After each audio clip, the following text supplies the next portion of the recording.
শুক্রবার জুমার নামাজের পর ঢাকা বিশ্ববিদ্যালয়ের কেন্দ্রীয় মসজিদ থেকে বিক্ষোভ মিছিলটি যাত্রা করে। এরপর টিএসসি হয়ে শাহবাগ সড়ক প্রদক্ষিণ করে পুনরায় টিএসসির রাজু ভাস্কর্যে শেষ হয়। সেখানে ছাত্র জনতা অবস্থান নেয় এবং বিভিন্ন স্লোগানে মুখরিত করে তোলে ওই এলাকা। সংক্ষিপ্ত সমাবেশে ইনকিলাব মঞ্চের সদস্য সচিব আব্দুল্লাহ আল জাবের বলেন, সরকার তরুণ প্রজন্মকে অবহেলা করে কখনোই দেশের আইন শৃঙ্খলা পরিস্থিতির উন্নয়ন করতে পারবে না।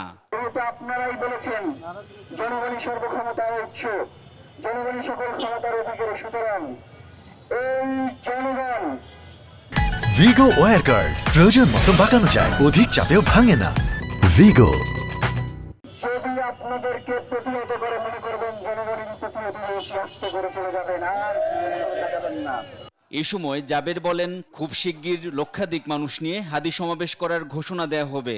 একই সঙ্গে বলেন, সেই সমাবেশ থেকে ঘোষণা করা হবে হাদি হত্যার বিচারের কঠোর বার্তা।